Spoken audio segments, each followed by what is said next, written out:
भगवान शिव का अजर अमर होने का रहस्य। पौराणिक कथाओं के अनुसार एक बार देवी पार्वती ने देवों के देव महादेव से पूछा, ऐसा क्यों है कि आप अजर हैं, अमर हैं, लेकिन मुझे हर जन्म के बाद नए स्वरूप में आकर फिर से बरसों तप के बाद आपको प्राप्त करना होता है। जब मुझे आपको ही पाना है तो मेरी तपस्या और इतनी कठिन परीक्षा क्यों? आपके कंठ में पड़ी नरमुंड माला और अमर होने का रहस्य क्या है?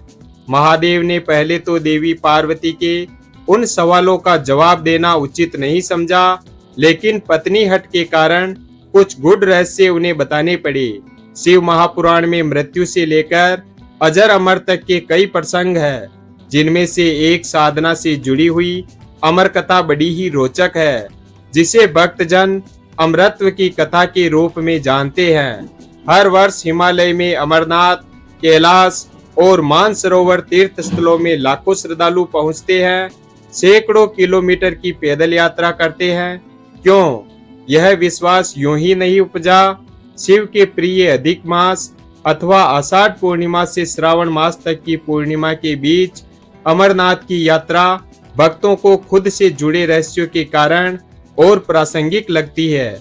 पौराणिक मान्यताओं के अनुसार अमरनाथ की गुफा ही वह स्थान है जहां भगवान शिव ने पार्वती को अमर होने के गुप्त रहस्य बतलाए थे। उस दौरान महादेव और देवी पार्वती के अलावा तीसरा वहां कोई प्राणी नहीं था।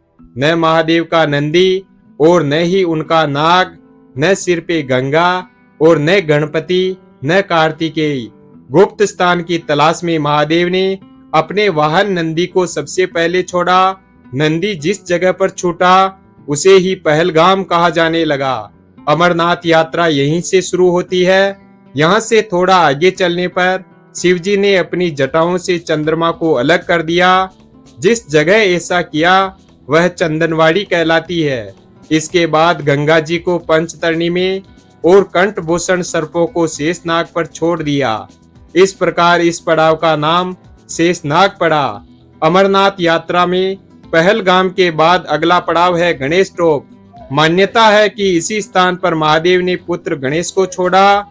इस जगह को महागुणा का पर्वत भी कहते हैं। इसके बाद महादेव ने जहां पिस्सू नामक कीड़े को त्यागा वह स्थान पिस्सू घाटी है। इस प्रकार महादेव ने अपने पीछे जीवनदायिनी पांचों तत्वों को स्वयं से अलग किया। इसके पश्चात देवी पार्वती के साथ एक गुफा में महादेव ने प्रवेश किया। उनके अलावा कोई तीसरा प्राणी यानी कोई व्यक्ति, पशु या पक्षी गुफा के अंदर घुसकर कथा को न सुन सके, इसलिए महादेव ने चारों ओर अग्नि प्रज्वलित कर दी। फिर महादेव ने जीवन के गूढ़ रहस्य की कथा शुरू कर दी। कहा जाता है कि कथा सुनते सुनते देवी पार्वती को नींद आ गई और वे सो गई और महादेव को यह पता ही नहीं चला और वे कथा सुनाते रहे। यह कथा उस समय दो सफेद कबूतर सुन रहे थे और बीच बीच में गूं गूं की आवाज निकाल रहे थे। महादेव को लगा कि देवी पार्वती कथा सुन रही है और बीच बीच में हुंकार भर रही है।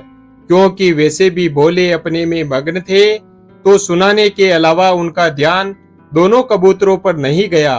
दोनों कबूतर कथा सुनते रहे। जब कथा समाप्त हुई तो महादेव का ध्यान देवी पार्वती पर गया तो उन्हें पता चला कि वे तो सो रही है, तो कथा कौन सुन रहा था। उनकी दृष्टि तब दोनों कबूतरों पर पड़ी तो महादेव को क्रोध आ गया और अपना त्रिशूल उन दोनों कबूतरों को जो ही मारने के लिए उठाया, वहीं कबूतर का जोड़ा उनकी शरण में आ गया और बोला, भगवान, हमने आपसे अमर कथा सुनी है। यदि आप हमें मार देंगे तो यह कथा झूठी हो जाएगी। हमें पथ प्रदान करें। इस पर महादेव ने उन्हें वरदान दिया कि तुम सदैव इस स्थान पर शिव व पार्वती के प्रतीक चिन्ह में निवास करोगे। इसलिए कबूतर का यह जोड़ा अमर हो गया और यह गुफा अमर कथा की साक्षी हो गई। इस तरह इस स्थान का नाम अमरनाथ पड़ा। मान्यता है कि आज इन दोनों कबूतरों के दर्शन भक्तों को होते हैं। अमरनाथ गुफा में यह भी प्रकृति का ही चमत्कार है कि शिव की पूजा वाले विशेष दिनों में बर्फ के शिवलिंग अपना आकार ले लेते हैं। यहाँ मौजूद शिवलिंग किसी आश्चर्य से कम नहीं है। पवित्र गुफा में एक और मां पार्वती और श्री गणेश के भी अलग अलग से बर्फ से निर्मित प्रतिरूपों के भी दर्शन किए जा सकते हैं।